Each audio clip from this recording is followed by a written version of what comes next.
রান্নাবাটিতে সকল দর্শক বন্ধুদের স্বাগত জানিয়ে শুরু করছি আজকের রেসিপি। আজকে বানিয়ে ফেলেছি উচ্ছে আলু ভাজা।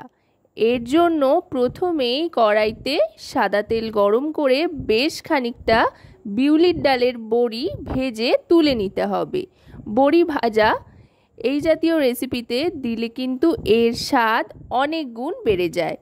বড়িটা ভেজে তুলে নেওয়ার পর একদম পাতলা পাতলা করে কেটে রাখা উচ্ছের টুকরোগুলো দিয়ে দিতে হবে। উচ্ছে যদি আপনারা একেবারে পাতলা পাতলা করে কেটে নেন সরু সরু করে, তাহলে কিন্তু উচ্ছে অনেকটা কম তেতো লাগবে। এতে করে যারা তেতো খুব একটা পছন্দ করেন না তারাও কিন্তু এই রেসিপিটা ট্রাই করে দেখতে পারবেন।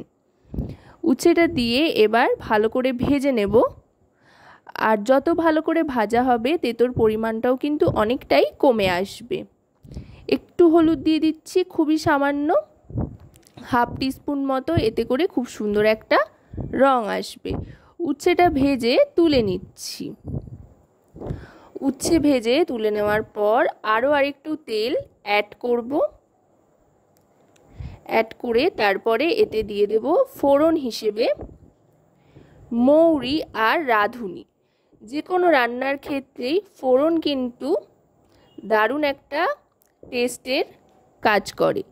যেই রান্নার যেমন ফোড়ন হবে তার স্বাদও কিন্তু তেমন হবে বলা যেতে পারে। তাই আপনারাও একবার এইভাবে রাঁধুনি আর মৌরি ফোড়ন দিয়ে উচ্ছে আলু ভেজে খেয়ে দেখবেন, খেতে কিন্তু অসাধারণ লাগবে। আশা করব এই রেসিপিটা আপনাদের ভালো লাগবে। ভালো লাগলে অবশ্যই রান্নাবাটি চ্যানেলটিকে সাবস্ক্রাইব করে লাইক শেয়ার কমেন্টের মাধ্যমে আমাদের পাশে থাকবেন, আর পাশে থাকা বেল আইকনটি অন করে দেবেন সবার আগে সমস্ত রকম রান্নার নোটিফিকেশান পাওয়ার জন্য।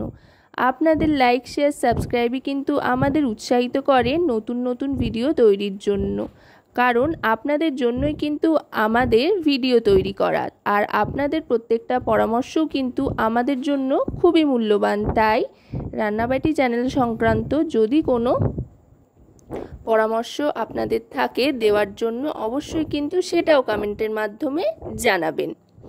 কথায় কথায় কিন্তু আলু আর পেঁয়াজটা অর্ধেক ভাজা হয়ে এসছে। তাতে এবার দিয়ে দিয়েছি পরিমাণ মতো হলুদ আর নুন। হলুদ একটু কম করেই দিয়েছি, যেহেতু উচ্ছে ভাজার সময়ও সামান্য একটু হলুদের ব্যবহার করেছিলাম, তাই কম করেই হলুদটা দিয়েছি। এবার দিয়ে দিচ্ছি ভেজে রাখা উচ্ছেটা। এবার উচ্ছে আলু পেঁয়াজ সমস্তটা ভালো করে মিশিয়ে নেব। আপনারা পেঁয়াজ ছাড়াও কিন্তু এটা বানাতে পারেন নিরামিষি দিনে, তাতেও মন্দ লাগবে না। এবার ভেজে রাখা বড়িটা গুঁড়ো করে দিয়ে দিলাম। প্রত্যেকটা বাইটে মুখে পড়বে, খেতে অসাধারণ লাগবে।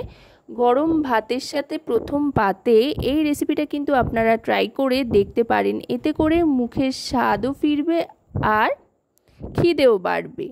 এবার সার্ভ করে দিচ্ছি। তো রেসিপিটা কেমন লাগলো জানাবেন।